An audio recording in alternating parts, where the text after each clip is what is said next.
Bonjour et bienvenue à tous ceux et toutes celles qui ont envie d'apprendre à utiliser le métier à tisser du petit manuel. Dans la boîte, vous trouvez votre métier à tisser. Vous trouvez en plus deux petites choses qui sont premièrement deux tiges en métal et puis après un ustensile pour vous aider à enfiler le fil une fois que le tissage est commencé.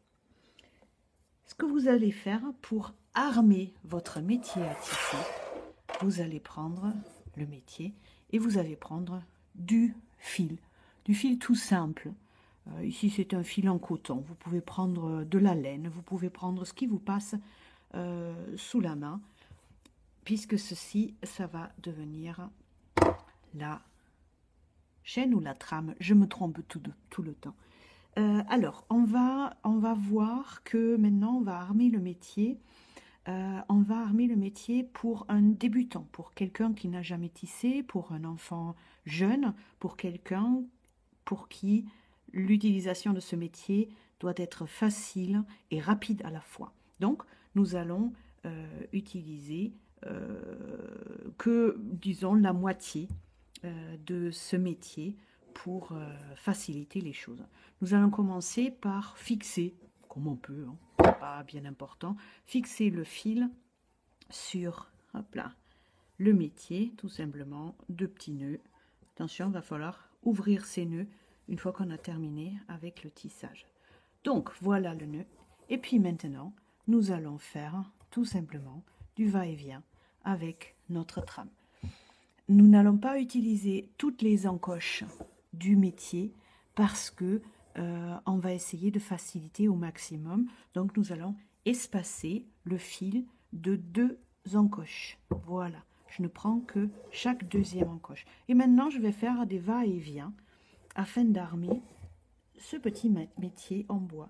Et toujours j'espace d'une encoche et je continue à armer mon métier. Voilà. Et encore, je vais m'arrêter tout simplement ici. Après, on va faire du dessus-dessous, dessus-dessous, tout simplement comme ceci, vous voyez. Voilà. Il est important d'avoir un nombre pair, donc je coupe ce fil pour fixer le fil tout simplement au métier. Il faut veiller à tendre quand même bien le fil pour que derrière l'enfant n'ait pas de difficulté à... Hop là, voilà, je fais tout simplement deux petits nœuds et ça tiendra très bien. Vous voyez, c'est tout. Alors, on prend un nombre pair ici de fils. Ceci facilitera tout à l'heure les choses, vous allez voir pourquoi.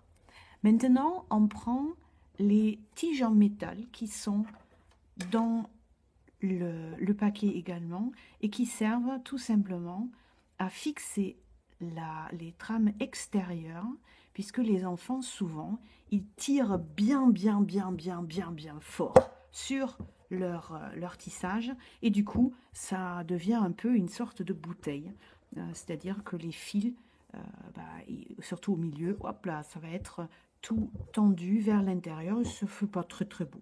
Donc ici on va céder et on va mettre les tiges métalliques. On peut aussi les bouger, ils ne sont pas fixes, mais c'est beaucoup plus compliqué quand même. Alors maintenant, nous allons utiliser du fil. Ça, c'est du fil de laine de mouton, simple et bien gros. J'aime beaucoup utiliser ce fil-là pour les tout jeunes parce qu'on peut utiliser ses doigts pour tisser, pour faire le dessus-dessous. Et comment est-ce qu'on fait ça? Eh bien, vous allez voir, c'est extrêmement simple. Je commence toujours d'un côté, par ici, je fais dessus, dessous, dessus, dessous. Et maintenant, vous allez comprendre pourquoi je voulais que vous utilisiez toujours un nombre pair de trames, parce que l'enfant peut ainsi toujours commencer par le même mouvement, à savoir dessus, dessous, dessus, dessous. Et vous voyez, on fait quand même bien travailler ses doigts en faisant ceci. Et je continue. Dessus, dessous, dessus, dessous. Pour les enfants, c'est extra de faire ce mouvement-là. Et vous allez voir, ça va, je dirais pas tout seul, mais presque. Et surtout, quand on prend juste une petite largeur et de la laine bien grosse, et bien très rapidement, on a un résultat et on voit ce que ça peut faire. Et c'est surtout cette rapidité, cette facilité à l'œuvre qui est importante à mes yeux pour pouvoir, hop là, voilà, pour pouvoir dire aux enfants, eh bien regarde à quel point c'est chouette. Si vous avez différentes couleurs, eh bien vous utilisez différentes couleurs. Et toujours pareil, par-dessus, dessous, dessus, dessous.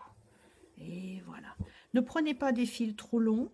Au début, tout simplement découpez ici à l'extérieur et puis vous allez nouer ou alors avec une aiguille, vous allez cacher l'intérieur de ces fils.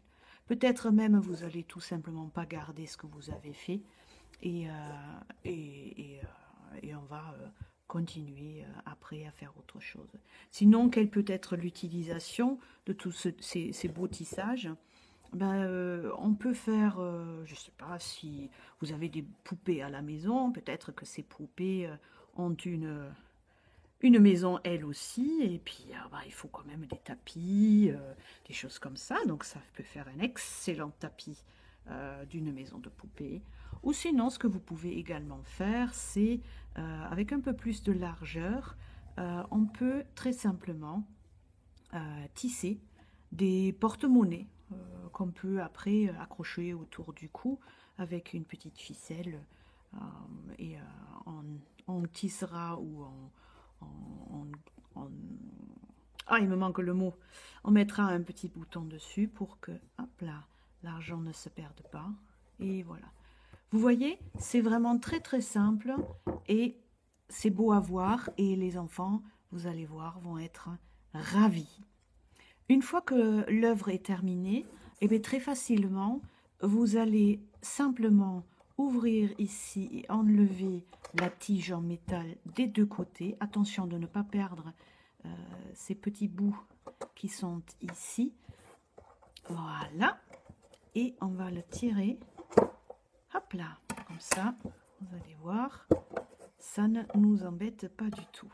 Et là, maintenant, je défais.